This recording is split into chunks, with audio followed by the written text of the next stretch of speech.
Good morning, everyone, and welcome back to another week of our public hearings. I hope you all had a restful weekend. Imam, you have the floor. If you can offer some prayers, please. Thank you, Chair. Bismillahir Rahmanir Rahim. Alhamdulillahi Rabbil Alameen. Ar-Rahman Rahim Maliki Yawmiddin. Iyyaka na'budu wa iyyaka nasta'in. Ihdina as-siratal mustaqim. صراط الذين أنعمت عليهم غير المغضوب عليهم ولا الضالين إنا فتحنا لك فتحا مبينا ليغفر لك الله ما تقدم من ذنبك وما تأخر ويتم نعمته عليك ويهديك صراطا مستقيما وينصرك الله نصرا عزيزا هو الذي أنزل السكينة في قلوب المؤمنين ليزدادوا إيمانا مع إيمان ولله جنود السماوات والأرض وكان الله عليما حكيما بحرمة اللهم فصل وسلم وبارك على هذا النبي الكريم سيدنا العظيم ذو القلب الرحيم سيدنا محمد وعلى آله وصحبه وسلم تسليما سبحان ربك رب العزة عما يصفون وسلام على المرسلين والحمد لله رب العالمين آمين. Amen. Shukran, Imam Jallo. Bishop, you have the floor, please. Thank you, Chairman. Lord God of power and might, the creator of all human beings throughout the whole universe, we thank you for seeing us throughout the past week. And by your graciousness, you have ushered us to the beginning of another new working week. We continue to submit ourselves unreservedly under your direction, your protection, your providence, your security, your defense, your good health over all humankind throughout the whole wide world. And we pray that your justice and your own justice alone will reign throughout the whole universe. We continue to commit the witnesses that will come before the TRRC today, this week, and we pray that you shall grant all of them the boldness to be able to speak the truth and nothing else but the truth, and also grant the commission the discerning spirit to discern between truth and falsehood. Grant the population and the diaspora also the patience to be able to go through the due process, and at the end of the day, that you shall grant justice to all. This we ask through Christ our Lord. Amen. Amen. Thank you very much, indeed, Bishop Odeko. Council, I believe we are continuing with our institutional hearings on the National Intelligence Agency. If we are ready with this morning's witness, you may please proceed. Good morning, Mr. Chairman, Commissioners, and members of the audience. Indeed, we are proceeding with our institutional hearing on the NIA, and this witness for today is ready and waiting. Mola, kindly usher in the witness, please. Thank you, Mr. Chair. Thank you.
I, Omar Cham.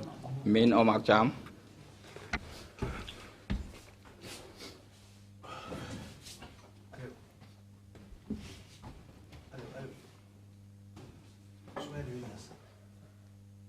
I, Omar Cham.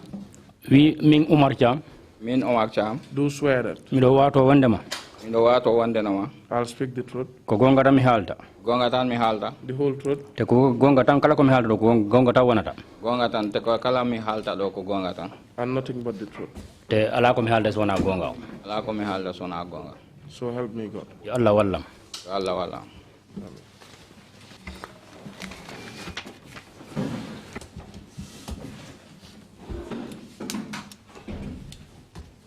Mr. Cham, you could put your bag away. O ida way virtinde sako. Welcome to the TRRC. Mo wanma bismillah yeso TRRC do. And thank you for coming to testify. Mo jarno kadi mo jarnama kadi jabugol ma argol do jonna seria gal mangal ka commission do. You have just made an oath to speak the truth. Nini ka wondo awati ke wondema ko gonga tan arta halugol do. May I remind you that it is a criminal offense under the laws of this country to lie while on the oath? We ha joni himo falama mandi dinde wondema halugol yeso commission do on nde wonno awati ke pour fenugol halugol ko handanda wana gonga dum ko bonnugol loi. It is also a criminal offense to provide false or misleading evidence to the TRRC. Ha joni kadi ko bonnugol loi pour jonnirgol hala kal andanda ma wondema wana hala darika. Dum kadi ko bonnugol loi yeso TRRC on do. Are you aware of that? Ndahida fami dum. Yes. Mr. Cham, I know you're very fluent in English. We himo fami wondema hida nani hala porto ben. Nonetheless, since you have chosen to speak in the fuller language, you should first wait for the interpretation of what I say, and then you respond. O fami wondema hida fami angal hala porto ben kono ha joni de wonno asubike wondema wiida ko pular ngal halata awa joni si o landike ma do a jabade hedoda seda ndan nantinobe nantinata do a jabitade. You understand?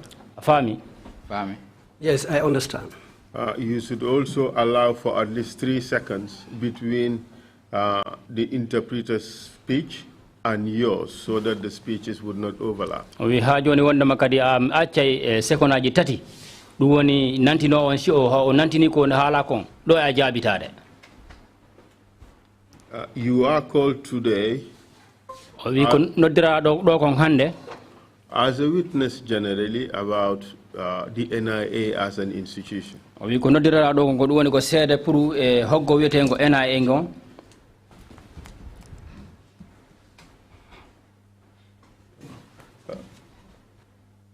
Additionally, you are also called as an adversely mentioned person to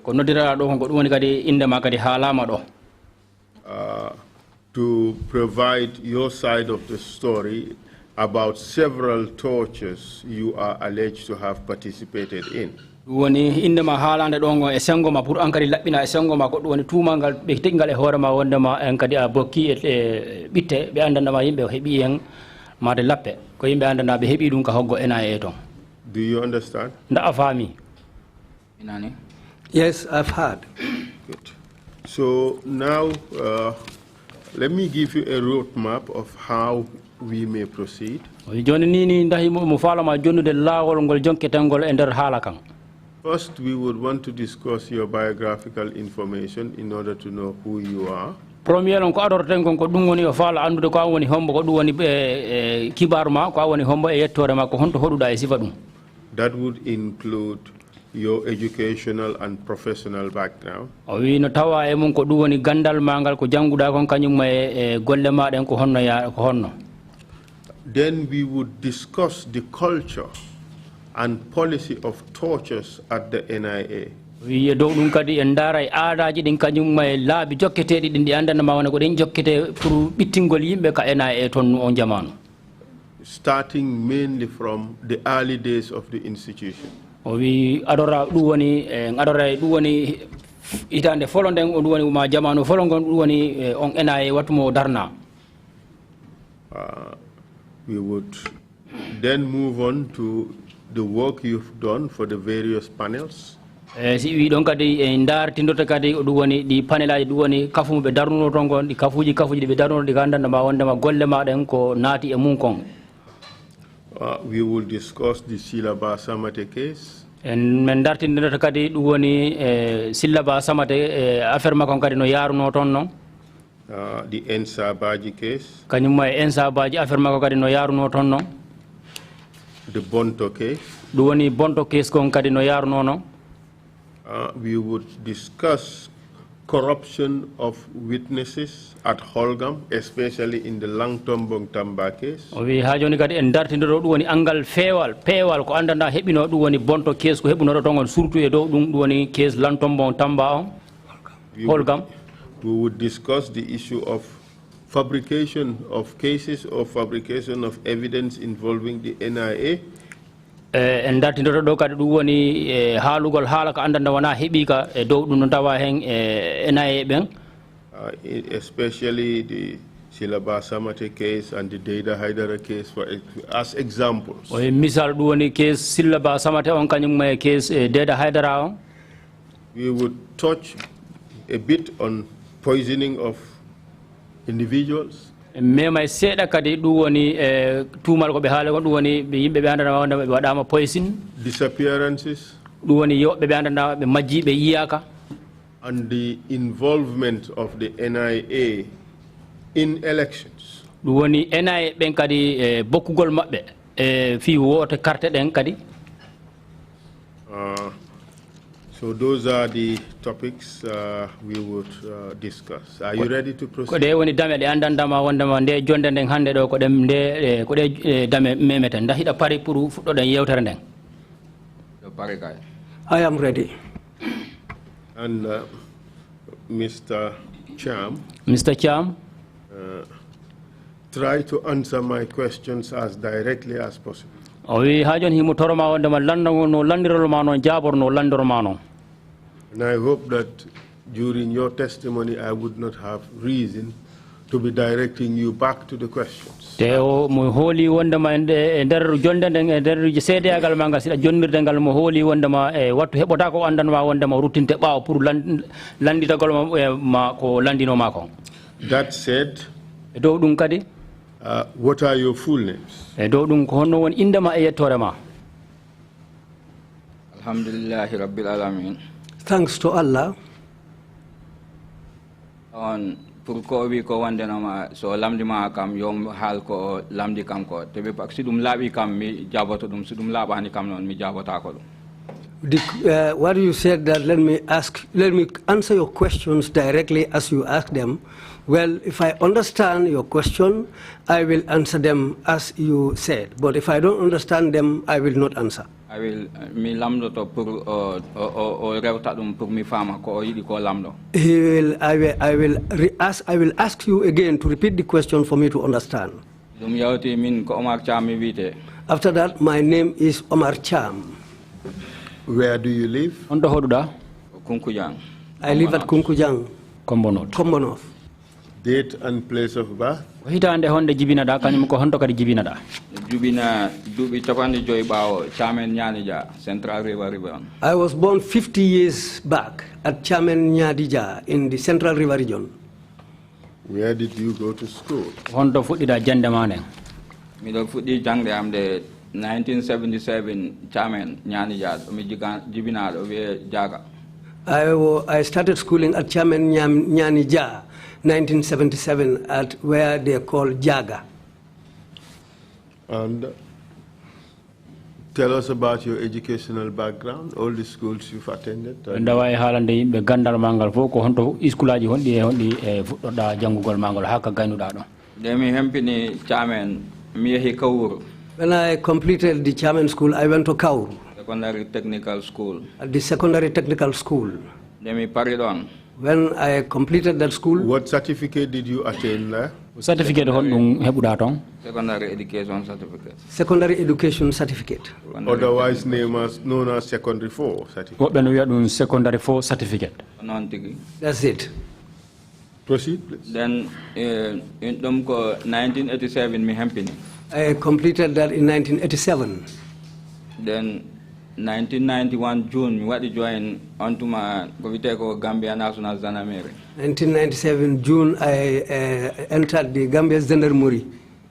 Ko minano hebe jepta membada examination mi yehi minati mi wala examination on mi pass mi tawa he jepta behe. I heard them announcing that they are going to take recruits. Then I decided to go and join. I was selected. I took the exam. I passed the exam. Then I was selected. Duma min badi train ha had December 1991. We did our training till December 1991.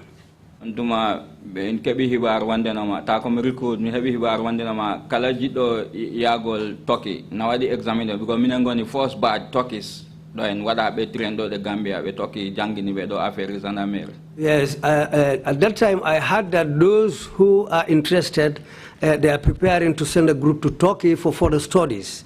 Then I decided to join that group to try my luck so that I can be among that group. As we were the first batch, then I was lucky to be included in that group.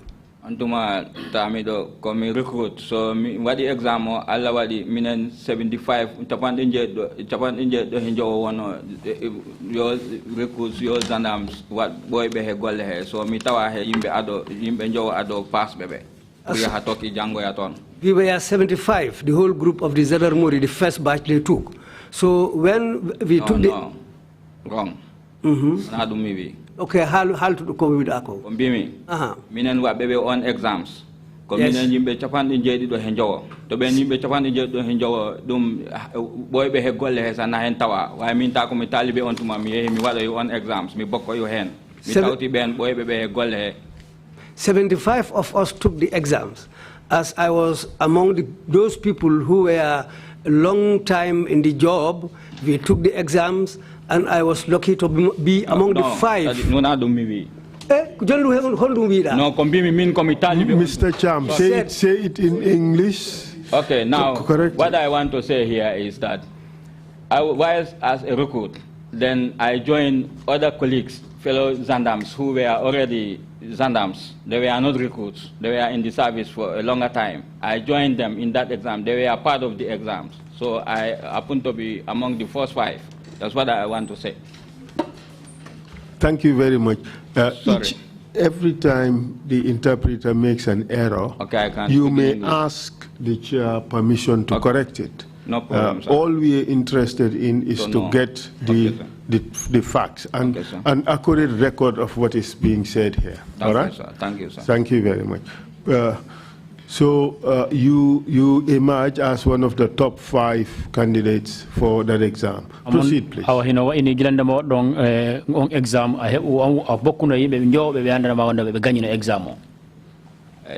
Yes. Then and there be don yimbe jetato jetato wala joyo jetato antuma non woni ko min cuba ko pour min potaya Turkey. 7 of us were selected. 8 of us were selected to go to Turkey. Proceed. Doni min jehi Turkey town min jehi to vite to lisan okul don be jangata hala mabbe ka so min tawi ton wobbe imogde leydele godde pour min janga language o lebbi jetate.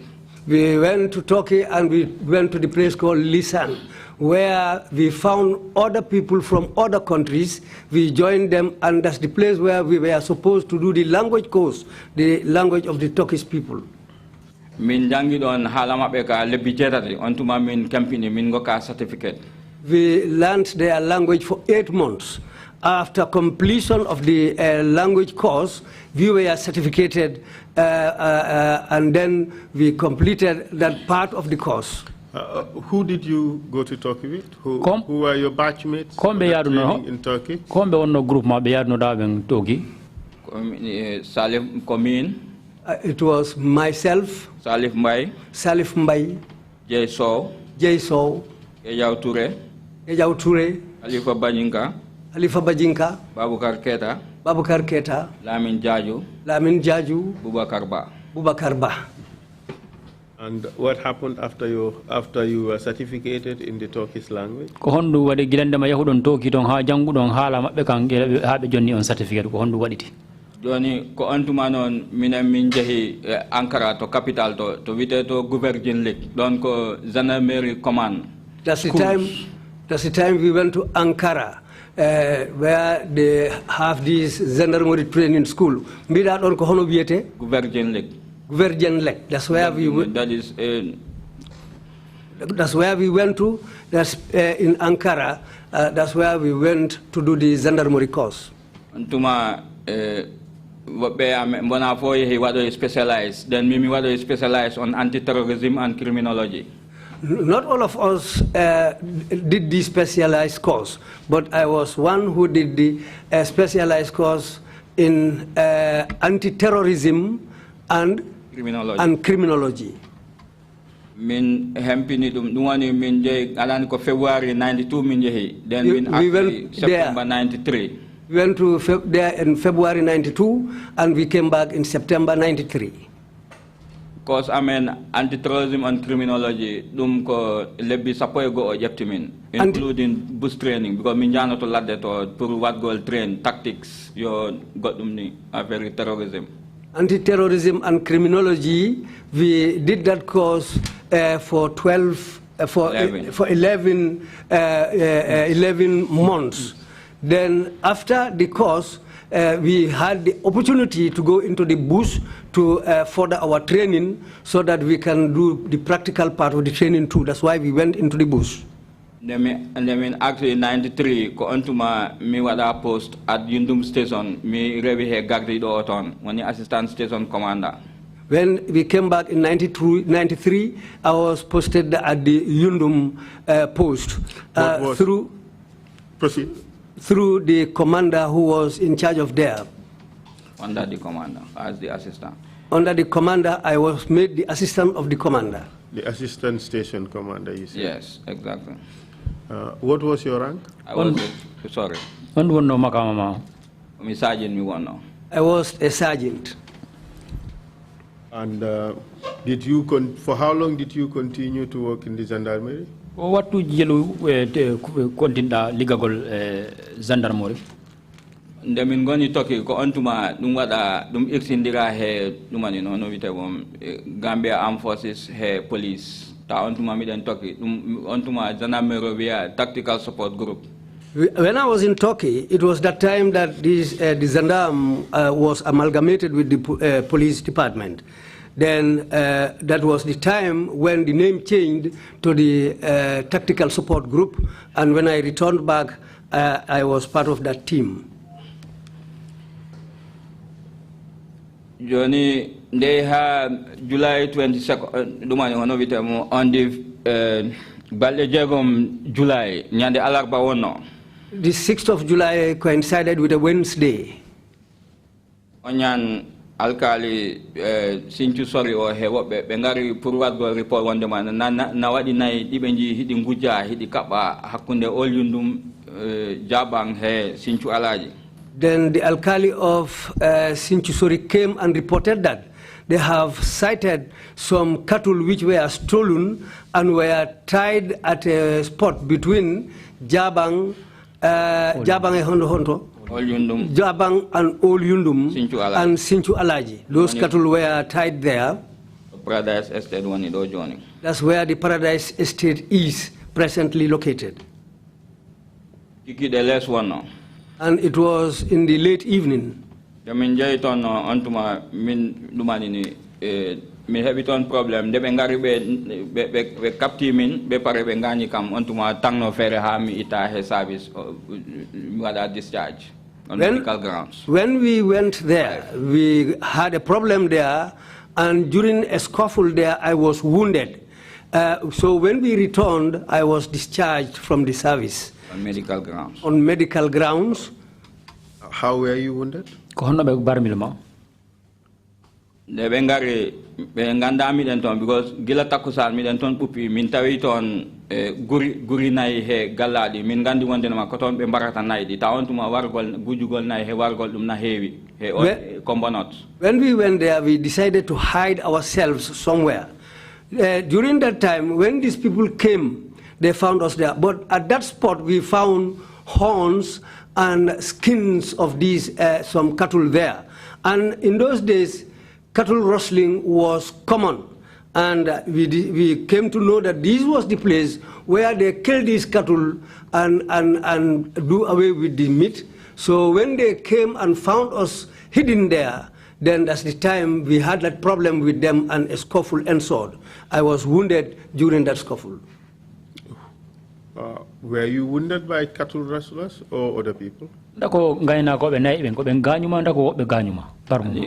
We be naibe min komi abibe because ndebe ngari tinimin mi wibe ko fulbe mi be wat be ngaccu ko e matta ko be ndaro you know won non woni ko pudi ko dog mi abibe. Well, when they came, they were fuller. So I told them, you people should stop what you are doing. So the moment I said that, they started running away. I told them to stop, then I followed them. So when I followed them, that's the time when I got this problem with them and a scuffle ensued. Mi abibe mi felli to do pour hulbin golbe we pistol amo because time the jobi ma pistol with 8 rounds. When that happened, I had a mark pistol with me with 8 rounds.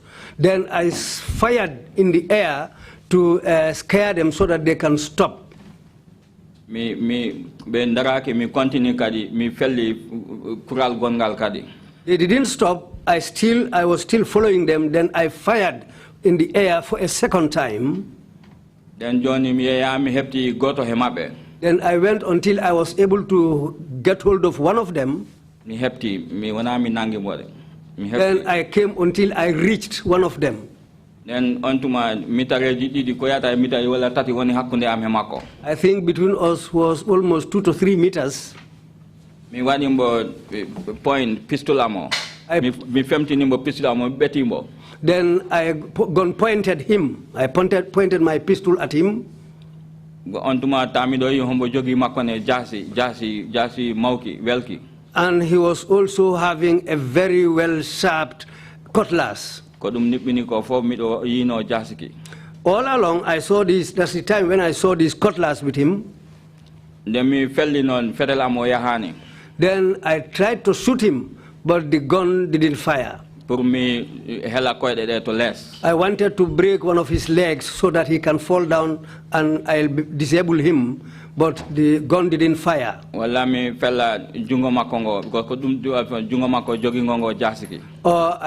tried also to shoot the hand that was holding the cutlass, but all along the gun was unable to fire. Mr. Cham. Mr. Cham. When you fired up above, yes. It fired. It worked, yes. When you attempted to fire at him, it didn't. Yes. Yeah. Proceed.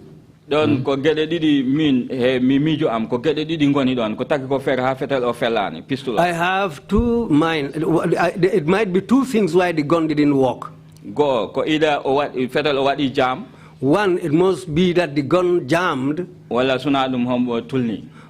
he has some charms, protective charms against weapons. Okay. Do this work? The gun cannot work. Did not work. The gun did not work. Let's move on. That's the time he turned on me with that cutlass. When he raised up the cutlass, I also raised my hand to protect myself. That's the time the cutlass fell on my hand. No, not fell. Exactly. What happened then? First, I used my hand to defend it. He hit me here. Yes. Then again, I used my other hand again. The cutlass fell on your hand and wounded you, isn't it? Okay, fell on my hand. Okay. Well, this is it. Fell. So okay. Both my hands were wounded. You see, fell in this context may be ambiguous. It may look like a drop. Exactly, that's what I told. I'm sorry. So he hit you with a cutlass on both hands, yes. And then, you sustained severe injuries. Then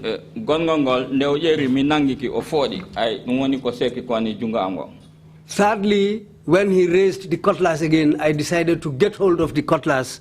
Then he pulled it in my hand. That's what also wounded me on my hand, just as he showed. Then hender lumdon miyeha minem fo binjani toles. And during that scuffle, both of us fell down on the ground. Wani ko kadi ko sopikam ko guy. Then he also hit me with the cutlass on my head, and I sustained a wound there. Then kadi mfogi ko labi kadi o yuwi kam gabaw am guy. I think he also had a knife, and he wounded me on my back with the knife. Then kadi jude am de sandare mi hemno en chekan de jude pour nomi etokso noni pour dumani had gon jasiki. And if you look at my fingers and on my palm, there are wounds on my palm and my fingers, because during this scuffle, I think this was the time when I got those wounds from either the cutlass or knife. Antuma wononi mi tampi mako fogi mi mai woni ko immi ko oyehi. When I was tired, I lied down. He thought that I was dead. That was the time when he got up and he left. Then bonjali no mi o bite do dembo trawale o no ari on tuma non o jepti kam o tinni no betem bom pour funtin gol kam naw gol kam ha sinchu alaji. Then that was the time one of my colleagues arrived there, Dembo Jabi, on mi wondu no, who I was with him. He helped me, picked me up and helped me very well to take me to Yundum. Dembo, what was his last name? Dembo Trawale. Dembo Trawale. Not Dembo Jabi. Okay, Dembo Trawale. Yes. Proceed, please. Antuma kadi wononi yimbe be nani dillere fetal ne wobbe na ngarano na pemi to min keri to. When some people had gunshots, they decided to come and investigate. So those people were also coming towards that area. Antuma woni ko emballi kam ko ha mi hebi moto bitedo alaji ali kebe sinchu alaji ko on natini kam he moto makko e ontuma on nabi kam Yundum station. And these people were able to help me until I secured a car which belongs to Alhaji Ali Kebe, and they were able to take me to Sinchu Alhaji. Yundum station. And it was around 12 o'clock. They took him to Yundum station. They took him to Yundum station. Banjulunding Health Center. And I was taken from there, Yundum station, to Banjulunding Health Center.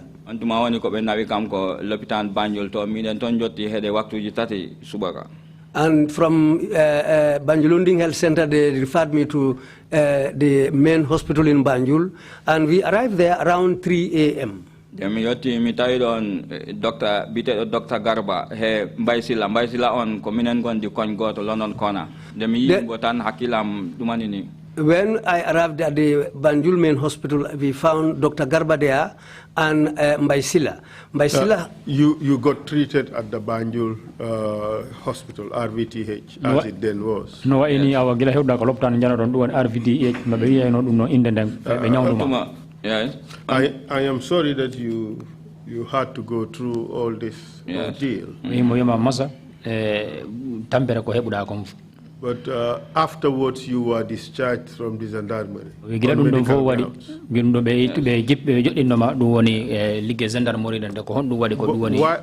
they do that? The medical board or one no come access, because after on the 19th we were discharged. Because the medical they discharge on why? Because of rumors about coup 94. Now hell no tap me that come to Lopitan to mommy what they discharge. They discharged me at that time because there were rumors of a coup in 1994. In fact, I shouldn't have been discharged on the day I was discharged. But because of these rumors of a pending coup, I didn't want to be at the hospital, and I didn't want the coup to find me at the hospital. This is why. Okay, you are talking about discharge from the hospital. I am talking about discharge from the gendarmerie. The two are completely different.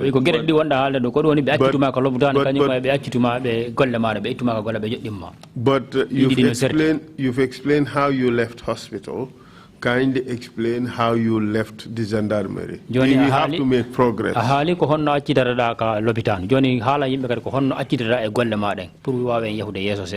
Ani l'hôpital mi atita mi do yaha mi do ara ha kadi mi wata readmit then be mbadi surgical exploration of my hands again ko ontuma dum wada ha dum pare then a medical board sat pour be cheki fat said si duty dum wonta problem. After I was discharged, I was going up and down, going back and forth to the hospital. Then afterwards, the medical board sat again to assess my hands. So after that assessment, you see yauti kudum wada, hodum wada. Mi wada be mbadi kam operate kadi jude amde because be tawno tissue surgery amdi dumani dadi di P1 so ko mbabe ngita dum kadi be pewtina dum doctor odo one dum sa. And I forgot his name. He's a Sierra Leonean surgeon. A Sierra Leonean surgeon was there after the medical board assessed my hands because the tissues were not properly in place. So they decided to operate my hands again to straighten these tissues and put them in place. So that's the time when the Sierra Leonean doctor did the operation on me. On ko Dr. Jones wite so ko on tuman on medical board of embody issue a certificate pour holle gol wende na ma min mi do hebi 50% disability so hende dum don mi wata continue golle de so ko dum tangno fere ha mi wada discharge on medical grounds. So after all that, the medical board assessed again and they recommended that I had a 50% disability to continue the job. So this is why I was discharged from the Gendarmerie on medical grounds. But after that, what did you do? Then they had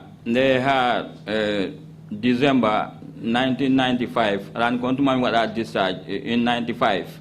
Then December 95, when you come, what you apply to the NIA. I was discharged in 1995 from the Gendarmerie.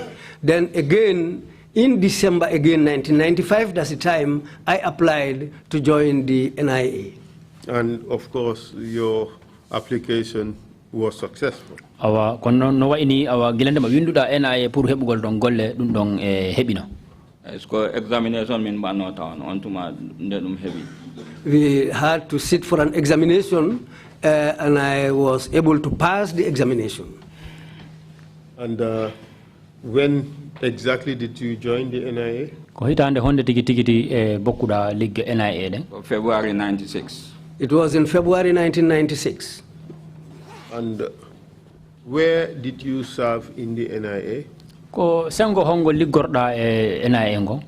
Minati kesum ko economic unit don mi wono. When I started initially, I was posted at the economic unit.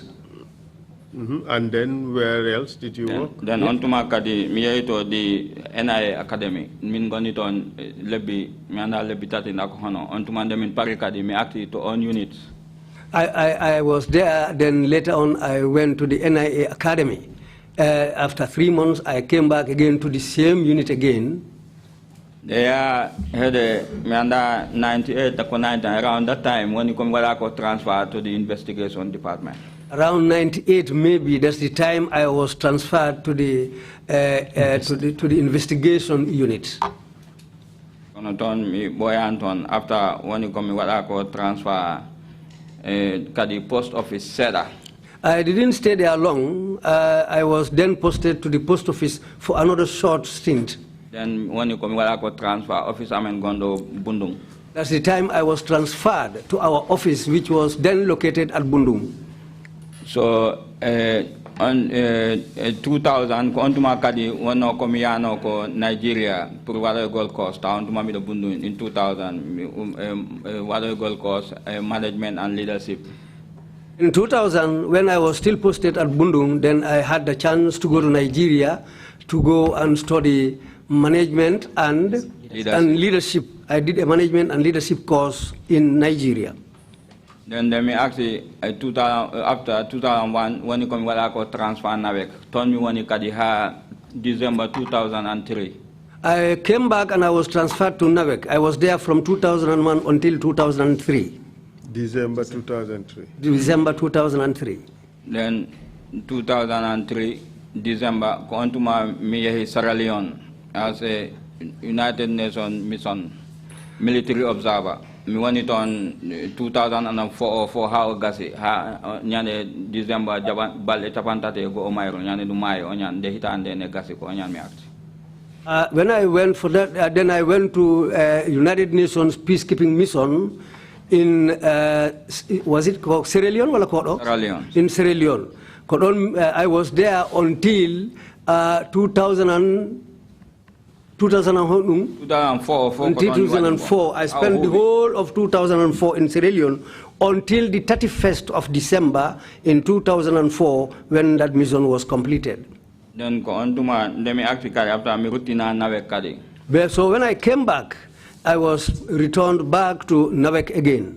2011 January. That's where I was until in 2011 in January. That was the time when I was dismissed from the job again. And when did you return to the job? Ruti October 2017. Kono later on body date back until September 2017. I went back in October 2017, but the letter was backdated to September in 2017. Thank you very much. So it therefore means that for about 6 years you did not work at the NIA.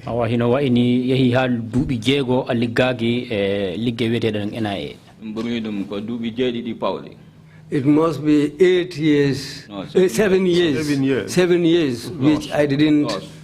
7 years plus, which I didn't work at the NIA. Yes, from January 2011, yes, to October 2017, yes, almost 7 years. All right. Johnny, let me ask you here, when I came back to the work again, February March. February and March, to in Morocco. I went to Morocco. Mi wada mi mbeda gandale affaire no mbadikta no bisitikda neddo he secret ta o andata hada mo visita.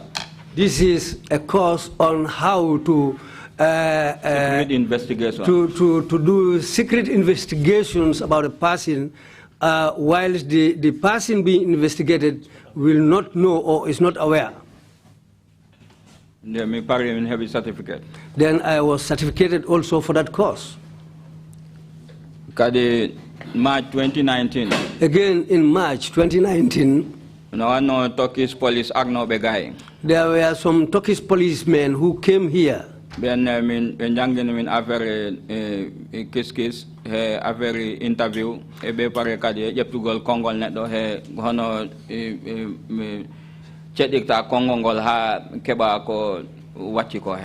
Then when these police came here, they taught us investigation, questioning, or doing interviews, and also taking statements of people.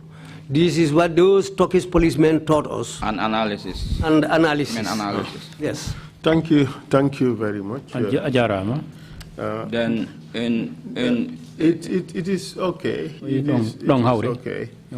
Now you've worked at the NIA, say from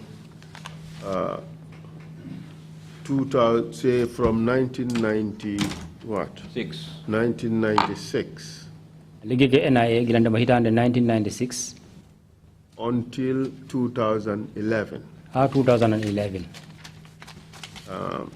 You would admit that that is a very long time.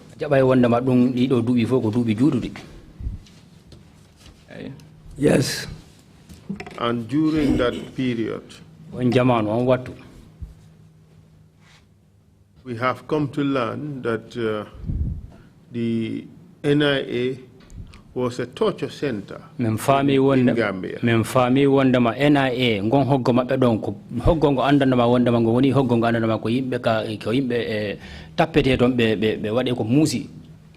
would you say that is true or would you say that is false? Because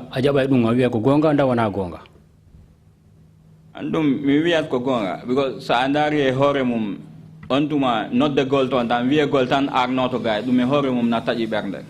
Well, I can say it is true, because in those days, how the place was, how the place was looked upon. Even if somebody is told that to come and answer there, some of them, some of them become scared. So tell us about this culture of torture at the NIA as it then was. We know you still work at the institution. Could you interpret that? Handa imbe ada ko honno wonno ton ko no ben mettinirta yimbe ton berne ko be lappata be ton ko be wadata be ton ko ben andi men fami wonde ma ha joni hida liggade ton. We know you still work at the institution. Men fami wonde ma ha joni hida liggade NIA. We have been told that the institution has been reformed or is undergoing reform. Be men fami ma men halana ma wonde ma nini ka wondo NIA be wodi ko be woni sansude ton ma hibe sansude ton ko dudi. Our investigation is not centered on what the NIA is doing today. Menen ko me wona ko liggintinde dum fewtani wonde ma NIA ma ko be wiete ko inde ko beete ko fewtani ko hondum golle be woni wadde hande ka wondo. The mandate of the commission is to look at the institution from 1994 to January 2017. We NIA ko duwoni TRRC golle ko be jonna ko duwoni lijjintingo ko wadi gilande mo hitande 1994 ha 2017 ko wadi konton. So what we would be talking about would be within that time frame. Awa nini ka wondo ko halaten kon do fo no foti wonde e dar inde di o dubi do. Do you understand that? Nda afami dum do. Minani? Yes, I've heard. So you are not being called upon to testify about what is happening at the NIA now. Awa kono da do ko ngano diraga dubul soyti jonnugol sedidagol ko ndanda ma wona ko dum woni fejjude NIA hande ni ka wondo. You understand? Nda afami dum. Yes. So you told us that the NIA was a torture center. Awi wonde ma yimbe wonde ma NIA harinu ko palace mo andanda ma wonde ma ko yimbe tappete do mabe wade ko musi. Was this fact known to the NIA staff and the management? Da ka hala do dum da liggotobe NIA ben ton fo hibe faamuno wonde ma ko dum wonno ton. Mi sikani mbo anda dum sinaton a wawa bide ayani wala awadani wala atawaka kono wonde ma pour wonde ma ananani. I don't think there's anybody in those days who works at the NIA who can say that he didn't hear what was happening there. You can say, I was not part of it, or I didn't witness it. But to say that you didn't hear, no, I don't think nobody worked at the NIA in those days who didn't hear what was happening there. You chose the word, who didn't hear. Ahali do kongol ngana nangol do mi dida ngol woni neddo wiata wonde ma onanani. But could it be right to say that everybody who worked at the NIA knew that the place was basically a torture center? Nda dum fewa wigol wondema kala liggotono do NIA ton wondema o faama wondema o andi wondema NIA harinu ko palace mo andanda wondema ko yimbe tappete ton ma be wade ko musi kadi Dum kay na andi go sa nani dum kay dum woni hada andi. Yes. What I mean by that is, if you can hear what's happening there, then you know, you are aware of then what's going on there. One can know about it without hearing it being said. No way nanude no hale kono onanata mo way andude kono onanata himo no hale. My position is, o kanko ko dari darne makko den do. Was it generally known to the NIA staff that the NIA was a torture center? Ndako landi gongo duwoni liggotobe NIA ben fo hino laabi be wondama NIA on jamanu ko palace mo andandama wondama ko yimbe tappete don kanyum be wade ko musi kadi. It does not matter how they came to know about it. Jarani wigol wonna ko honno ari habe andiri dum. The question is, did the NIA staff generally know that that place was a torture center? Landi din ko duwoni wondama nda liggotobe ton ben fop ko hibe andi wondama palace on ko palace mo andandama wondama ko yimbe tappete don kan be wade kadi ko musi. An mima dum ko non te pare mima kadine noddugol ton neddo tan wigol neddo arnoto tan e hore mum na holbini be pare na taji bernde mi ne koy amen on tuma hayli goto ton sa noddama ton goddi ta hada huli because hada mijo ko hodum noddireda dum no horem so kalam wona na dum andina. That's what I said initially. It is something that everybody knows at the NIA, even the staff who work there, if you are called upon to come and answer, you become scared because you start thinking what is going to happen to you as far as you have been called upon to come and answer. No, not what is going to happen to you. What you are called for. What you are called for.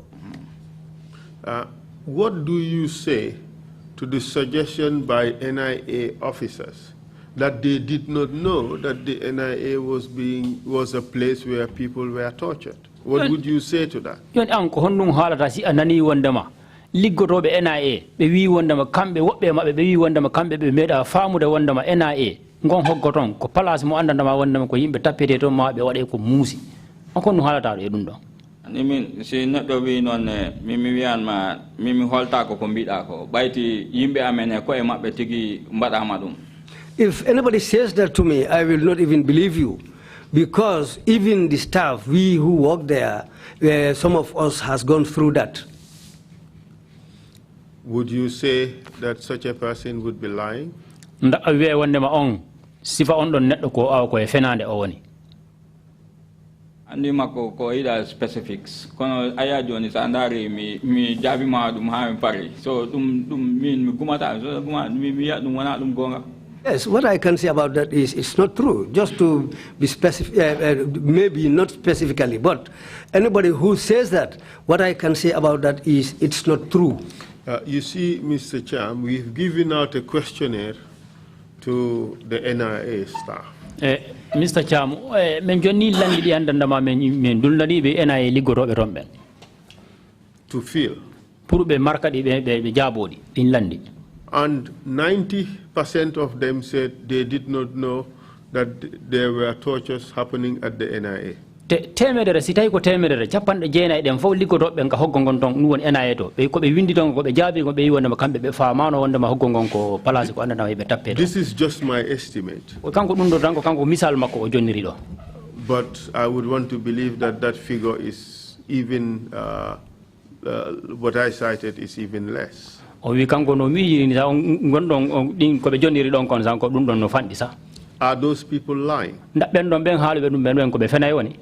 And me wata be ko fena be hemabe because nawadi wobe dum tawani be wobe ko ndebe natata ko lamungu wechima. I cannot say all of them are telling lies because some were not there and some entered the place when the government has changed. We are focusing on those who were there between 1994 and January 2017. Nini sengo amen ko mewone dartina ko duwoni wonnobe tombe gilande ma hitande 1994 ha January 2017 ko ben do mewone dartinade fi. Are those people who said that they did not know that there were tortures at the NIA, are they lying? E yimbe be andana ma wonda hibe liggotono ton de hitande de me wiima do be wi wonda ma kambe be faamani wonda ma e lappugol no heba wado ay no ton ka hoggo NIA do ndako be fenay woni. I have already answered to that question. Mr. Cham. Mr. Cham. Answer my question. Your colleagues at the NIA. 90% of them answered the questions in our questionnaire that they do not know of any tortures at the NIA.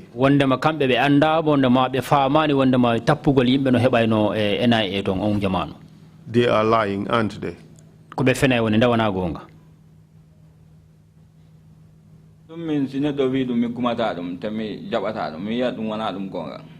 anybody tells me that, I will not believe you, and I will say that it is not true. In essence, you are saying they are lying.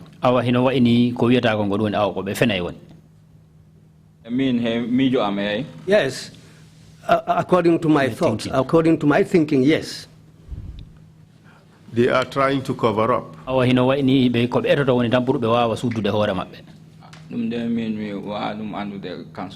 Please. That I cannot know that. Mr. Cham. Mr. Cham. You see, it's. Let's stop. Now you've started. No. Let's cut it there. Just answer questions truthfully. You are on the oath. I answered the questions truthfully. Then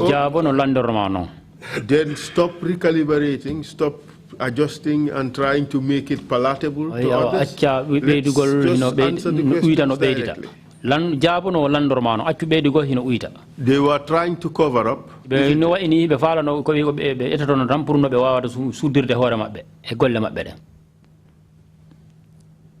And it's andari, andari dum otherwise we let them done. Yes.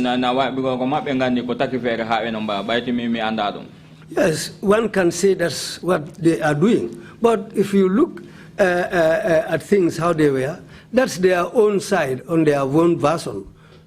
But according to me, I've already said what I know. Yes, and what you know is that generally it was known that the NIA was a torture center. Yes.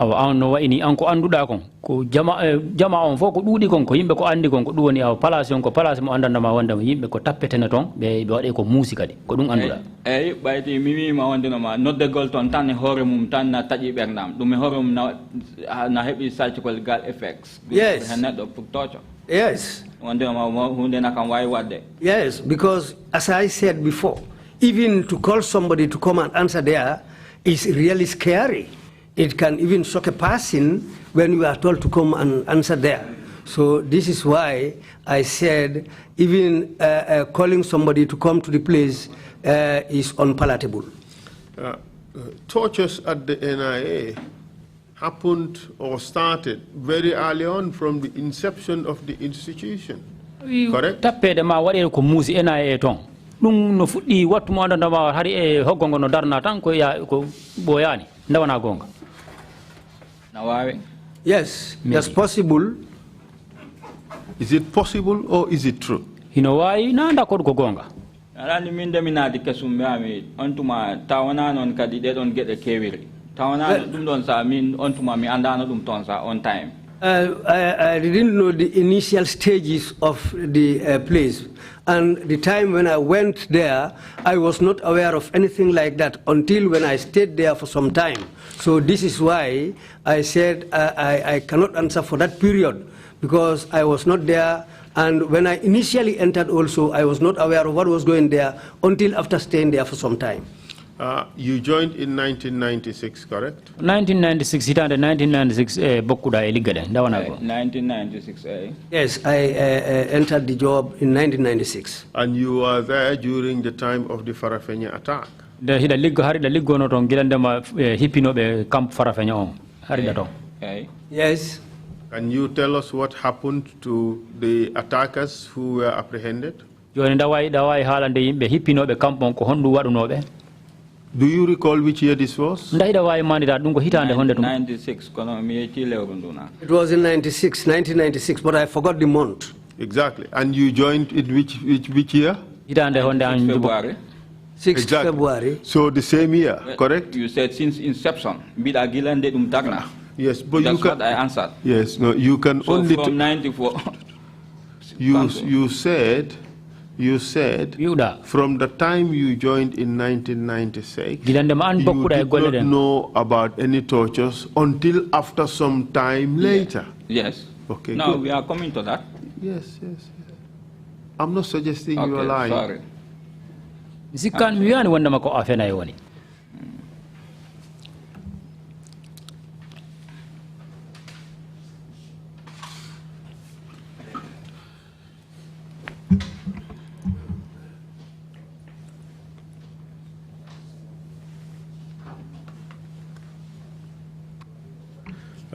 So, but in 1996,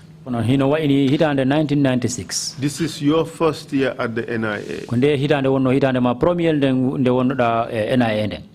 You heard about the tortures that were going on. I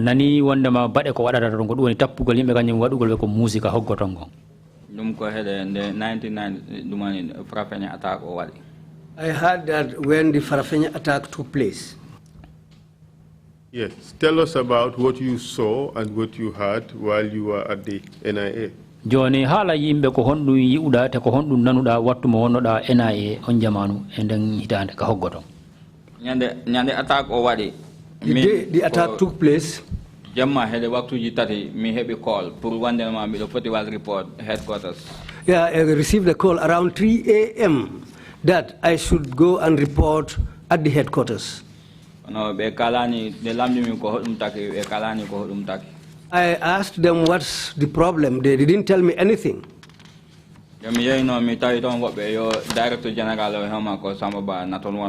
When I went, I found the Director General there, Samaba, with orders. With who? Including senior officers. There were many, including senior officers. Like who? Well, I remember for Henry Walk to Jimmy for the Barry and Gary the Baba Sao and Kono later they allowed Ben for me. I cannot recall those I met there at night at 3 a.m. But when they broke for the Barry and Baba Saho, I saw all of them. They came and found us there. Drame Mustafa Ture. Drame and Mustafa Ture also came. Kejali Jawara and M.I. Jata. Kejali Jawara and M.I. Jata. Antuma they had a better yauti sera. Kodum no yauti? Better way. Kodum no better way? Yor. We were there until around after 10 o'clock. Around midday. Around Yor. Okay, around midday. Yeah, Johnny, Antuma Hekunde, and that one wala two had one time, Antuma Waniko and Biko and Rebella go to Nananga and Ada.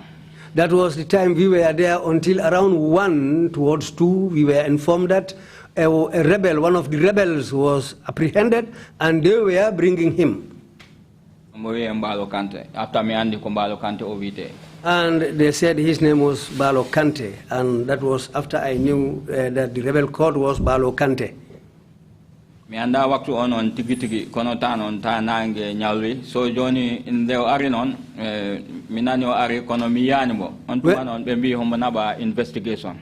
When they brought him to the center, I didn't see him immediately. But it was late in the evening when they brought him, and I heard that he was taken. I did not say late evening. When did he arrive? It was after daytime. After daytime, what does that mean? It was, okay, let's say it was during the day. It was during the day. Now, give us the time. Give us the time frame. Tell us in English. Tell us in English. Tell us in English. It was later in the afternoon, around 1 or 2. I need to mnyawli ontuma. You see, in Fula. But you said the information. You got the information. Don't argue with the interpreter. Just say what you want to say. Argue. No, but you said you were informed around 1 to 2 saying that one of the rebels have been caught and they are bringing him. This is what you said. What time did they arrive? They arrived around that time. Around what time? Around 1, 2. I cannot precisely know the exact time. Okay. But I know and then what happened after that? The yes said that Minani locally investigation done locally.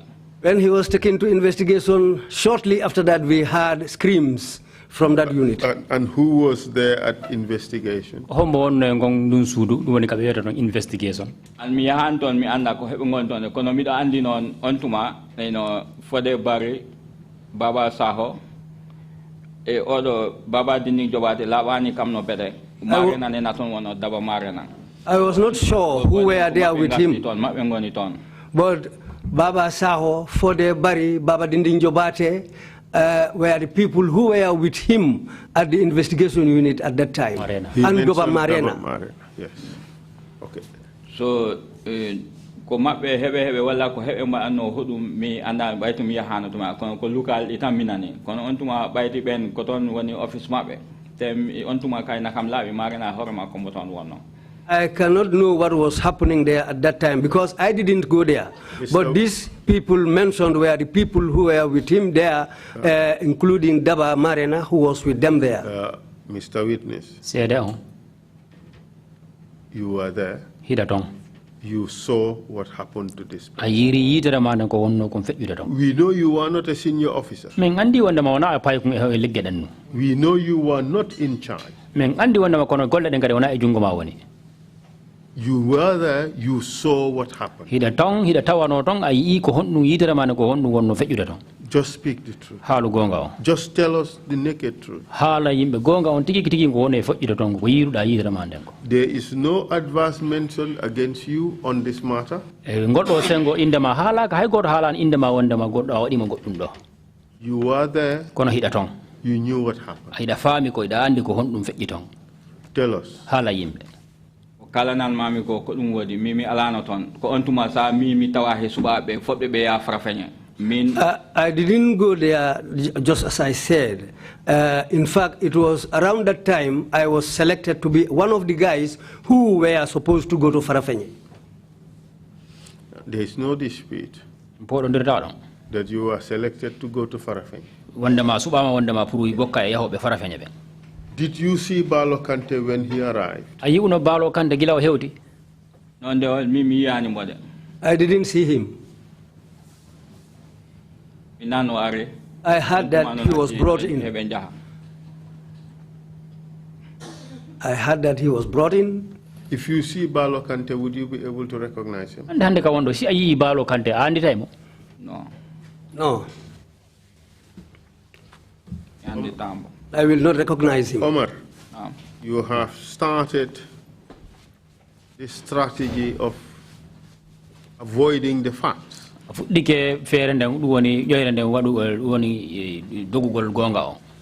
it's not funny. It's not a laughing matter. This is a serious national investigation.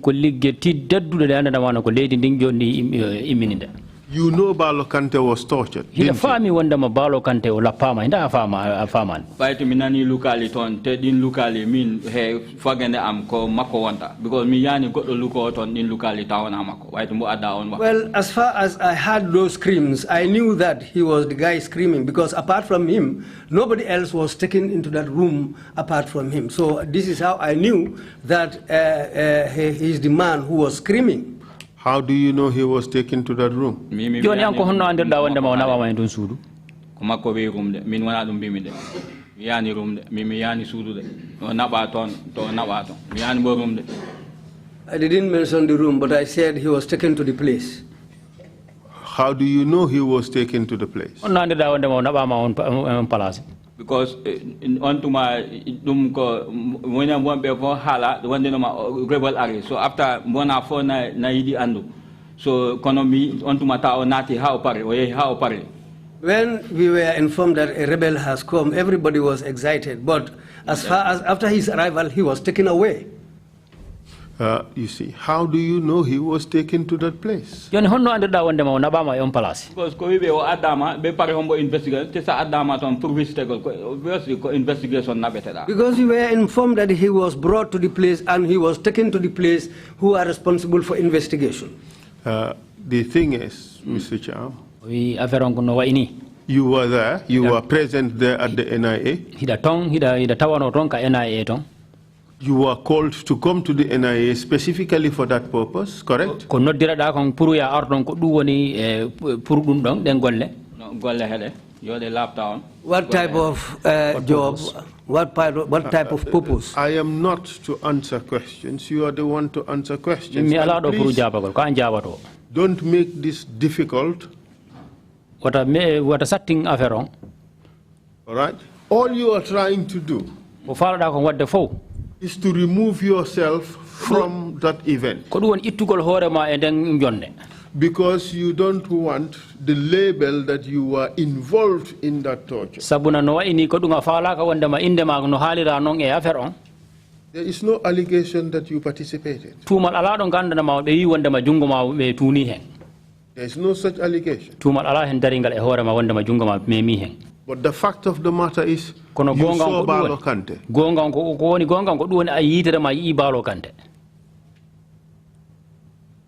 Mi yani mami Balo Kante. Mina mentini Balo Kante ari. Te don joni si yama kukuta te ko admin ko ton golle wana wonde o yago na visita affaire Balo Kante. Ko mi di labin ko mtakata mi do mo ya façon golle fade. I don't golle na wano jon ko golle wat. Joni fadu sa jutini hala kare ko satat. I cannot say that I saw Balo Kante. What I said that I knew that he was brought in. I didn't see him. When he was brought in, he was taken to the invest section. I can say that. So when he was brought in, he was taken to the invest section, but I didn't set my eyes on him personally. How do you know he was taken to the invest section? Dum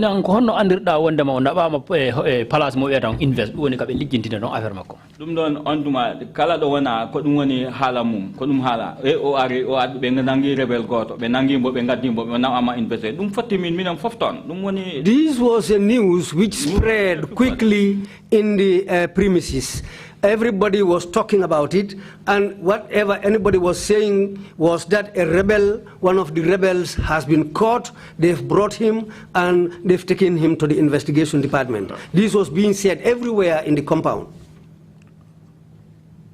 You knew where he was taken, correct? Yes. You knew who was responsible, who was dealing with him. Yes,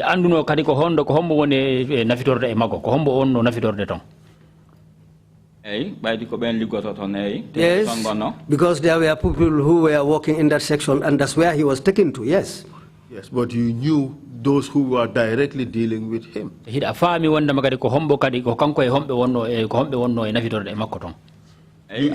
told us it was for the Bari, Baba Saho, Baba Dinding Jobate, and Daba Marena. Animi Baba Dinding mi hakilam nangani komoji on time ndakomi ndakomi ando komotongono on time. I was not clear. I was not quite sure. Office mappe koton office owani. I was not quite sure of Baba Dinding's presence, but he has the office. He has an office at the place there. So this is why I mentioned him. But the other three I knew were present. How do you know that? Because Director General to Office Makoto mi hebeton punta benjaha. I saw them when they came when they came to the Director General's office in the morning, and I saw them going out of the office, going in and going out. I saw those people. So yes. Where did you see them going in and out? And Komenja Office Director General. I saw them going to the office of the Director General. They left the Director General's office and went back to that office. Did you see them enter that office? You know the office. You said the office. No, do one investigation. That's the investigation office. I mean, that's their office. That's their office. This the investigation office. That's where they were. Was that the room they took Balo Kante? Anizandari investigation ko building ko sudnu ndi wadi chudi sanati ontuma sanati damgal mangal ni ayari ni ko office for the enonga to awon help then investigation unit fadu investigation unit is a unit of its own with several rooms, not one room. And if you go you meet ako office sombo idorta for the you start office. These people were in the same office on the right hand side. That's Baba Saho, Baba Dinding, and Fodebari. They were in the same office. So I through corridor, then kaba a small double room and parlor. Don't one office got those other operatives. Then after passing their office, there is another office, a double room and parlor, where other operatives work at. So Johnny had don't chudi komi anda ko hodo owoni hemaji kono midani dan hen den du sudu wandu don't chudi koton ono be ngono ma efof te koton lukali di nangi morno. So he must have been taken to one of those offices where the three of them work, or the double room and parlor where other operatives work, because that's the area where the screaming was coming from. So he must have been taken to one of those offices. You see, Mr. Cham, you know exactly what happened. And the you are just trying to extricate yourself from it by pretending that you don't know what happened. Speak the truth, Mr. Cham. You know what happened. There is no allegation against you. Just speak the truth. Well, what I said here is the truth. Okay. Mr. Cham, how many operatives worked in that office that time? Office. Ko yimbe njalo liggoto no office, liggoto be NIA. Office hombo. Which office? The investigations. One investigation. No, I don't know how many people work there. There were many? Yes, there were a little bit many. 10, 15? Sapo enjo.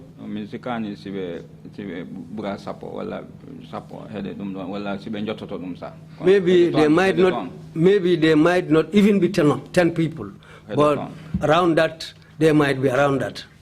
But There I'm were not quite certainly sure. more than that. Investigations. There were certainly more than that. Well, that I don't know. You have mentioned drama. But at that time, drama was not there. But you told us drama was there. No. You told us drama was there. Mustafa Toure was there. Kajali Jawara was there. M.I. Jata was there. Didn't all these people work for investigation? Maybe Hebeton, Komimi at the headquarters, Midon Dengar, me Hebetomiton, Bimami Kobedo Mitaiton. If I name them, then me beton. Investigation, I didn't say they were working at the investigation department. What I said was that they were at headquarters. I saw them at headquarters, but I didn't mention that they work at that office. I saw them there at the headquarters. Okay, I give you that. Thank you, sir. Okay, so you said up to about 10 people worked at investigation. Answer? Yes, it could be. Yes, around that. And in the investigation section, there were a number of rooms. The office investigation.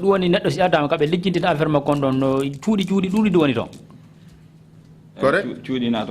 Yes, that's correct. And you said that Fode Bari, Baba Saho, and Baba Dinding Jobate, they shared one office. Ida Fode Bari, Baba Saho, Baba Dinding Jobate, Bendon Foko office go be Golata. Yes.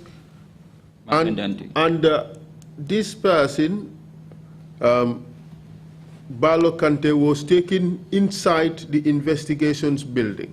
Oh, no way that the Balo Kante Gilabi Adimo Belabi Mundun doing investigation, investigation. Yes. You don't know to which room he was taken. Anda ko sudu hondu be na minadinimo. No, I don't know. Apart from the rooms shared by Fode Bari, Baba Saho, and Baba Dinding, the other rooms were shared by other investigators who you did not mention, correct? Si fe you Fode Bari, Baba Saho, kanyum may Baba Dinding, two officers office gormo be sendion.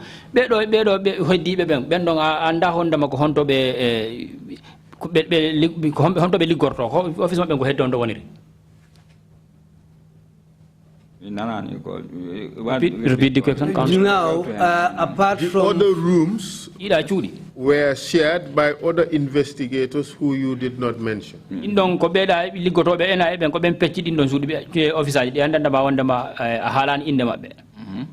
Yes, yes. And you have told us that you don't know to which room Balo Kante was taken. Yes. But you were able to tell us that it was Fode Bari, Baba Saho, and maybe Baba Dinding Jobate who were dealing with him. Ko Fode Bari, Baba Saho, kanyuma Fode Baba Dinding no wai ko kambe wonno e gerdude makko kanko Balo Kante. Yes, because these are the people whom I was aware that were present at that place. But the other people were also present. That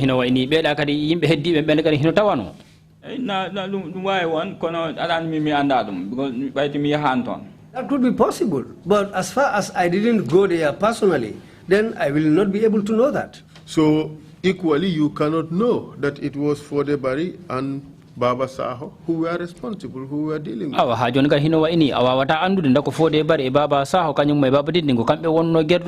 it. Kante, Balo Kante. Dum ko gon go dum naway non ni ko mi miji dum dam baydi won ni ko mabbe ngoni ton mi dum tanta ki mi jori non. Yes, that could be possible because as far as they were present around that vicinity, this is why I called their names. But as far as I didn't go there personally, well, it could be possible that there were others. You see, Mr. Cham, this is now bordering on the lies. Initially, you told us positively. Initially, you told us positively that these people were in charge. They were the ones dealing with Balo Kante.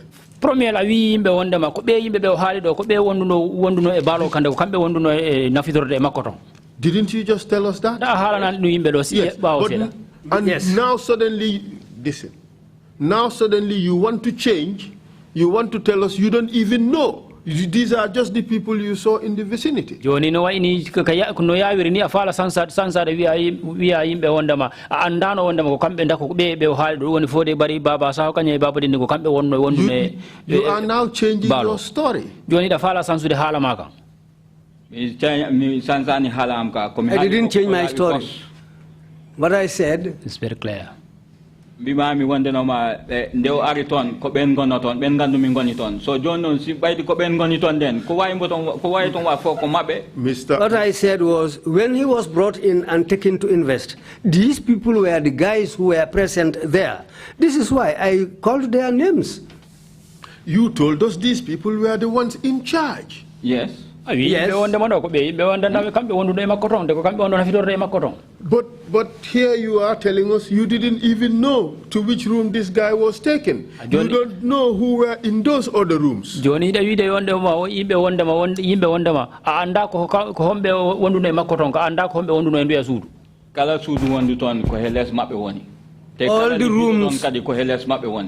the rooms around that area were under them. They were responsible for those offices around that area.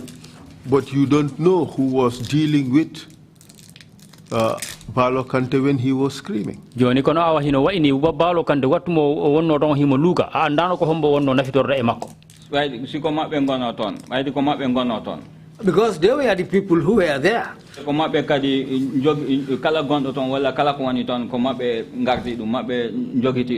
Because whatever happens there is their responsibility. They were responsible at that place. You see, the thing is, you knew exactly what happened because you were there, but you're just removing yourself from it because you don't want responsibility for that torture. You try to seal yourself from responsibility. But you were there. You know what happened. You're just trying to avoid knowledge. Because you don't want the suggestion that you were involved in that torture.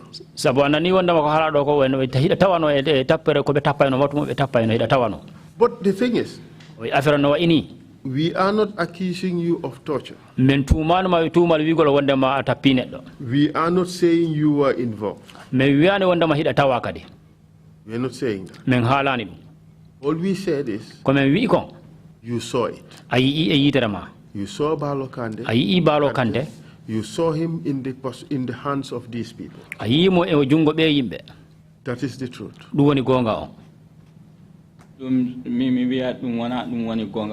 Min dum do sa de mi halta kulle dum do tawana wonde no ma mi do dum lamda bom dum do komin tigi hali dum pour halgol wonde ma koni dum woneri tawana mi do lamda no bom gila ado. This is something that I didn't say because nobody asked me about that there. But as I know things, this is why I said things as I know them to have taken place. You saw it happen. No, I didn't see. But you told me quite clearly that you saw it. You saw them in the room. Balo Kante was screaming. He was tortured. What you could not say positively, was whether Baba Dinding Jobate was involved in the torture or not. Nda Baba Dinding Jobate nda himo tawano gelangal piggal ngabe piyayno balo kandida o tawano. That is what you told me. Ko do wi uda alam min. Didn't you say that to me? Da awi allandum. Didn't you say that to me? Awi allandum min. Mi yani ma mi ton mi tawa ma dum de mi dum darano de mi yani den ko amoni ko nanani kam ko moji. I didn't say I was present. Maybe you didn't hear properly what I said to you. My friend, you told me in plain Wolof.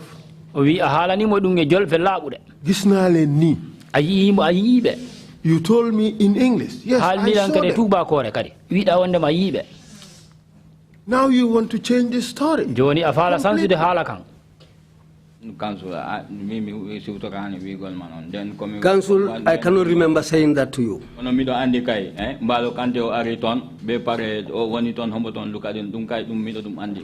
what I knew, Mr. Witness, I have to now give you the warning. And I'm dead serious about it. Lying before the commission is an offense.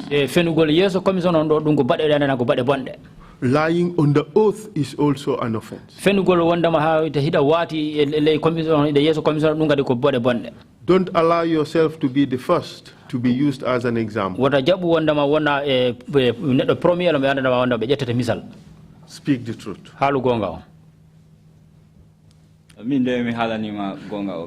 As I know, council, I've told you the truth. You knew positively that Balo Kante was tortured.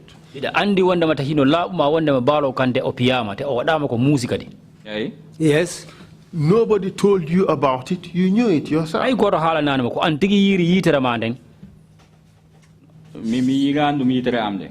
didn't see it with my eyes.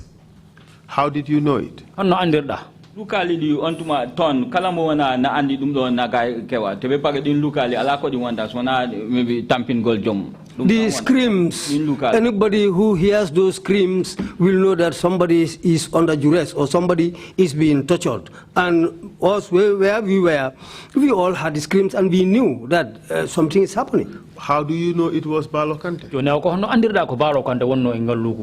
Ne yaya so dum tagimbe am ne yaya so anda wonde no makko Balo Kante o wite kono ado ko wiya rebel goto na wadi rebel nangado because what we knew is that a rebel was caught and brought there who happens to be Balo Kante, and when they brought him there he was taken to that section. That section had people, other people in the rooms.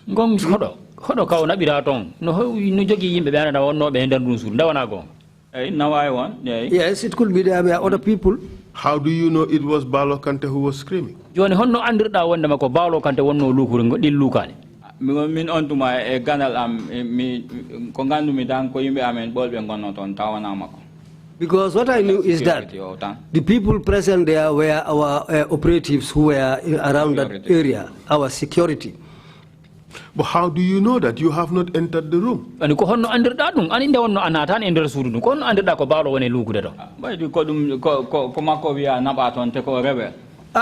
it was said that he is a rebel, and he was the person taken to that room. How do you know that Balo Kante was the only person in that room who could have been screaming?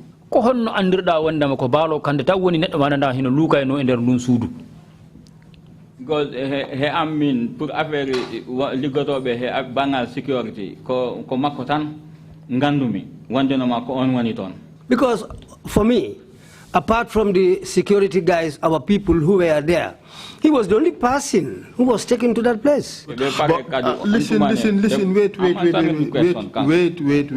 How do you know that? You have not entered the place. How do you know that? Anatani e palaso ma anatani e surunu ko honno andirda wonde ma an joni ko balo kande woni nder ndu suudu kanko woni lukude tan ko dum landi ontuma to galle ton na weji ton dum daton weji ontuma wonde ma ko makko won ton ko makko nawa ton dum tana daton weji.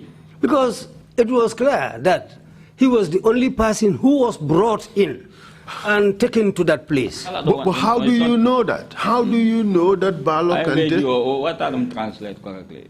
Okay. Now, what do you mean? It's in English. Okay. It was common knowledge everywhere. Let's do this segment in English. After they would give a summary in fuller.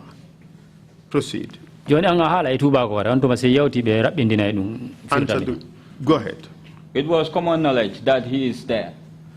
And he was the only one who is there, who is foreign, as far as the headquarters is concerned that time. How do you know that? Because that's what was reported. That's what we knew. How do you know that Balo Kante was the only person there in that room? How do you know that? Like what I'm saying here, he is the only foreign. He's the only one who is an outsider. But how do you know that? Because that's what was said. An outsider is brought, a rebel is brought in. Okay, listen. A rebel has been brought in. Yes. Does not mean that there was nobody else there. No, that time there was no knowledge of anybody else there. But how do you know that? Because I have been there since in the morning, early morning. But how do you know there was nobody there?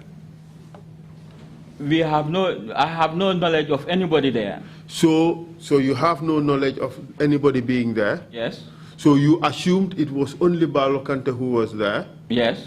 So you assumed that... And my assumption, I was very confident in my assumption. Listen, just take it easy. We are not fighting. Sorry. It's all right. I'm sorry. Yes.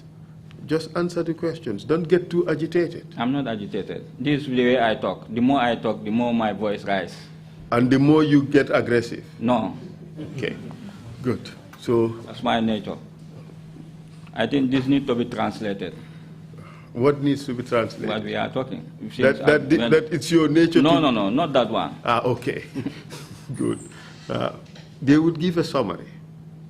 All right? What he said, let me summarize it, is that... Later. Let us finish this round, and then you would summarize. Okay. You were called to come. Exactly. Exactly. To participate in that investigation. Correct? Not in the investigation.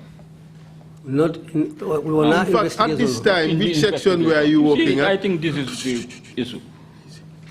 At this time, which section were you working at? I was working at, if I can remember... Don't forget, we have your CV. Of course. Speak the truth. I know that. Speak the truth. It is 96. This would be D3, economic. The time you were working at economy at the time. Yes. Why were you needed at the NIA? But all staff, I understand, we are called to report to headquarters. In case of this nature, everybody is asked to report. Okay. All right. Everybody is asked to report. So, okay. For me, I am satisfied with your answer that indeed this guy was tortured. Yes. And my belief is that you knew 100% that he was tortured. That's correct, isn't it? Yes. Yes. But you told us that you don't know he was tortured. Oh, I did not tell you that. Yes, you did. You said you assumed that he was the only one there. Yes. You assumed that the scream... And my assumption was strong. Yellow. And you told us you assumed the screams you had was from him. Yes, that one I was sure. Okay. How were you sure? Because he was the only one who is capable of doing that.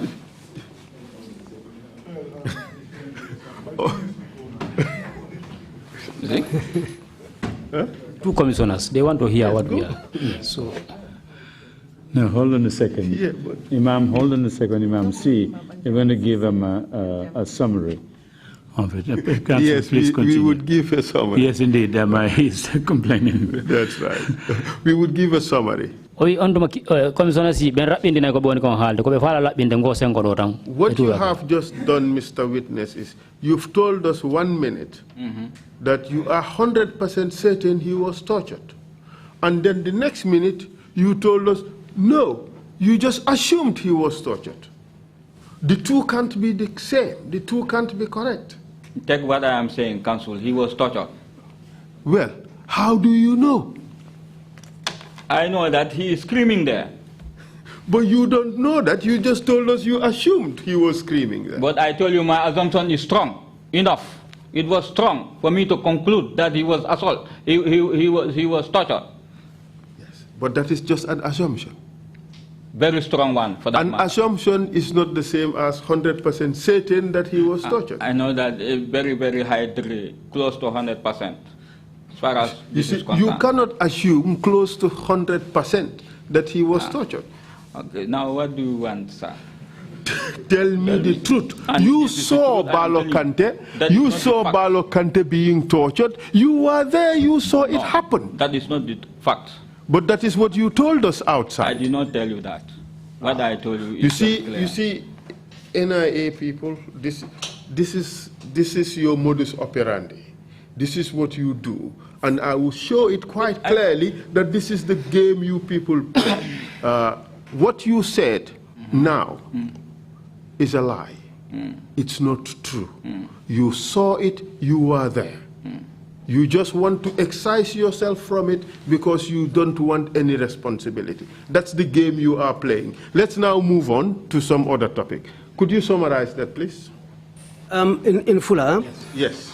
Okay, for council or halani mokulumodi, kanko witness or sede o yi balo kante no lappa benin musinamo o yi kono witness o wi ontuma o yi ani o andi ko lukali din to office o iwayno ko kanko rek balo kante rek woni kodo mo anduda be addimo be nabi mo ngon sengo si wona balo kante liggoto be NIA rek woni ngon sengo tenon mo hebi yakore tenon boni holi wona yimbe liggoto be len lukata ko kodo addado on ko on lukata e der suudu ndu council wi mo woto joni ayi ko be wadayno balo kante kono o wi o yi ani council wi mo joni hono andirda ko balo lukata e der o wi because balo rek woni kodo mo anduda kanko adda don ko dum wadi e commission legal council o wi mo joni hono andirda dum o wi because mbo holima gonga ko kodo o addado don ko on woni neddo mo anduda ko on lukayno don so council wi mo awa joni gonga alla andi on ko on be lappayno o wi gonga de kono o yi ani ko don be podondirna ko don addi podondiragol ko dum be halayno. Thank you, Mr. Chair. I guess this is a convenient point to stop for the first break. I think it is just one point. Did he, witness, indicate that Balo Kante was alone in that room? Or were there 3 or 4 people who were in the room? Balo Kante certainly, if he was there by himself, he must be torturing himself and screaming. Yes. Well, he did say that Fode Bari, Baba Saho were there. He wasn't so off of Baba Dinding Jobate. That's what you said. And Marena. And Marena. You see, the question is, how did he know that? He said he saw them going in and out of the Director General's office. No, not in and out. I saw them went in and they went out. Not like in and out like that. Okay, but how does that prove that those people were inside the room with Balo Kante? And also, there were several rooms within that building. 2 other rooms. 2 other rooms. How would he know that he was with Jobate and co when the other rooms also had officers who worked there? So why the assumption that he was with this particular group and was screaming and therefore was tortured by this particular group? Precisely. Our position is, no, he was there, he saw what happened, he is now changing the story because he wants to excise himself out of what was happening because he does not want to have positive knowledge of a torture ongoing. He does not want to have that, so he's running away from that. Is our theory, but this is a matter for the Commission to decide. Mr. Chair, at the right moment we will do it. You have a point to say? Or yes. To make? I mean, what I told him that area is for the Barry and these people. They are in charge of the place. They are responsible of the place, and whosoever is there, they are responsible of the individual. This is what I said. So this is why I knew that they were there. So but obviously, the thing is, he does not know they were there because he only assumed they were there. no, I know they were there. Well, How do you know that? Well, that's their office, and that's where they entered and went. They were there. Fine. Let's there. let's take a coffee break. Maybe a cup of tea would refresh our memories. Mr. Mani, thank you so much for that summary. It was excellent. Meeting is adjourned. We'll come back at 12:35. Thank you.